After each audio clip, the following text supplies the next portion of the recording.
Nilai tukar rupiah terus melemah terhadap dolar Amerika Serikat dalam sepekan terakhir.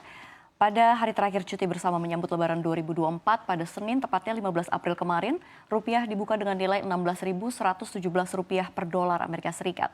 Ini merupakan angka terendah dalam 4 tahun terakhir ketika dolar tembus 16.373 rupiah pada 3 April 2020 silam.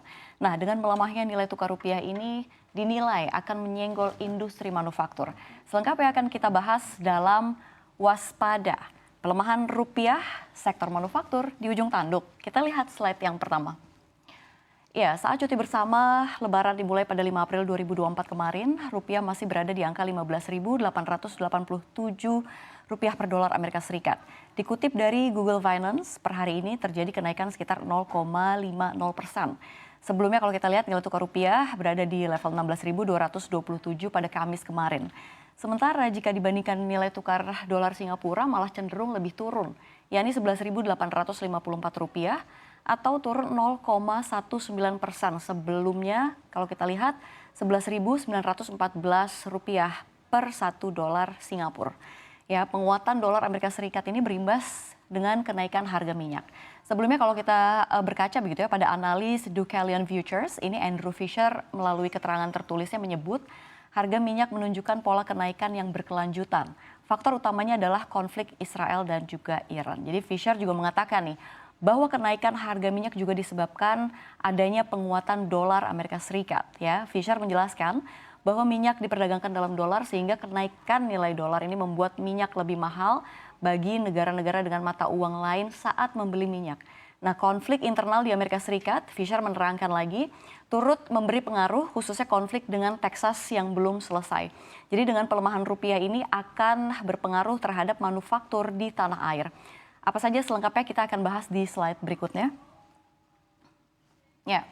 Menteri Perindustrian Agus Gumiwang Kartasasmita begitu ya mengungkapkan memang pelemahan rupiah akan mempengaruhi kondisi manufaktur Indonesia.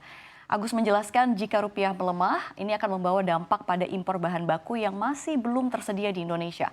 Artinya dengan begitu pengusaha industri ini akan merogoh kocek lebih dalam hanya untuk belanja bahan baku saja yang notabene ini adalah impor. Kita baca sama-sama ya, menurut Pak Agus ini pelemahan rupiah akan mempengaruhi kondisi manufaktur Indonesia begitu ya. Kalau rupiah melemah, dia akan membawa dampak terhadap impor bahan baku, tentunya juga penolong yang masih belum tersedia di Indonesia dan pasti akan berpengaruh dari cost production-nya ya. Dan kalau misalkan kita lihat seperti logistik itu juga akan berdampak ketika rupiah begitu ya tentunya saja melemah. Oleh karena itu, untuk menyiasatinya, Agus mengatakan nih pemerintah Indonesia harus melakukan kerjasama dengan negara yang selama ini menjadi pemasok utama dari bahan baku atau penolong industri untuk mengimplementasikan cross currency swap atau transaksi pertukaran arus kas dalam waktu tertentu.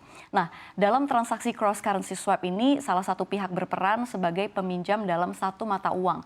Sementara kalau kita lihat pihak lainnya ini berperan sebagai peminjam dalam mata uang yang berbeda. Nggak hanya itu, Asosiasi Pengusaha Indonesia atau APindo juga menyoroti nih tren pelemahan nilai tukar rupiah yang tentunya berpotensi mengancam kinerja industri manufaktur nasional.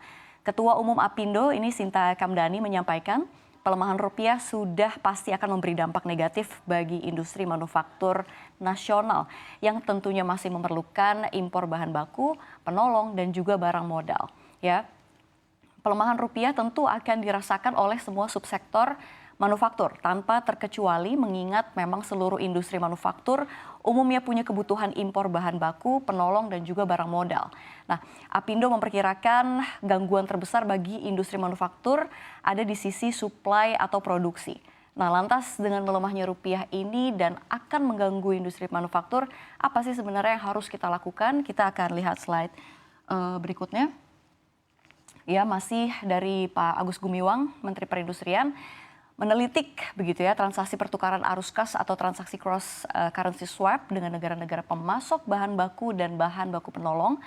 Hal ini dilakukan sebagai solusi atas pelemahan rupiah terhadap dolar Amerika Serikat yang menggempur industri manufaktur Indonesia. Kita baca sama-sama lagi menurut Pak Agus. Jadi Pak Agus bilang nih salah satu opsi yang bisa kita ambil adalah dengan melakukan kerjasama negara pemasok utama bahan baku maupun bahan penolong industri. Misalkan kalau kita lihat begitu ya, China, kita bisa melakukan kerjasama currency seperti ada swap currency antara yuan China dengan rupiah. Nah, hal ini dilirik lantaran menurut Agus pelemahan rupiah akan menggempur sisi impor bahan baku dan bahan baku penolong untuk industri manufaktur sehingga memang turut berdampak pada beban produksi yang bertambah. Di sisi lain, ya, Agus juga menggarisbawahi dampak yang akan ditimbulkan berupa kenaikan harga logistik. Jadi nggak hanya ke industri manufaktur, pelemahan rupiah juga akan berdampak ke kantong warga Indonesia. Kenapa bisa begitu? Kita lihat slide berikutnya.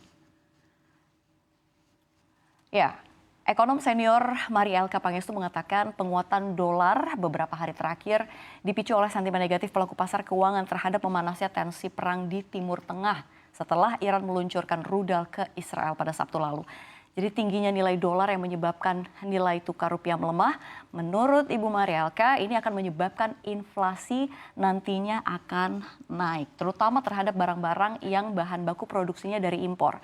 Diperburuk dengan harga minyak mentah dan biaya logistik naik akibat jalur perdagangan di kawasan Timur Tengah terganggu oleh perang. Nah, pelemahan nilai tukar dan kenaikan harga minyak mentah ini menurut masih dari Bu Mari juga harus diwaspadai ya pengaruhnya terhadap harga pangan ya. Kalau kita lihat ini juga akan berpengaruh begitu dengan harga pangan sebab memang biaya logistik berpotensi naik dan tentunya memperburuk tekanan inflasi di tengah-tengah masyarakat. Kondisi ini mirip begitu ya dengan situasi peperangan antara Rusia Ukraina, namun belum diketahui dampaknya bakal bertahan berapa lama.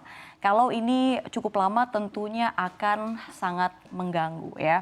Itu tadi pemirsa beberapa dampak yang akan kita rasakan begitu ya dari pelemahan rupiah ini dengan greenback tentunya. Tentu ini didorong juga dengan berbagai sentimen negatif global begitu ya, salah satunya konflik antara Israel dan juga rupiah. Tentu kita harapkan konflik ini juga segera berakhir atau segera mereda begitu ya agar nilai tukar rupiah juga masih bisa dikendalikan dan tidak terlalu berdampak banyak ke berbagai industri dan juga dompet masyarakat Indonesia.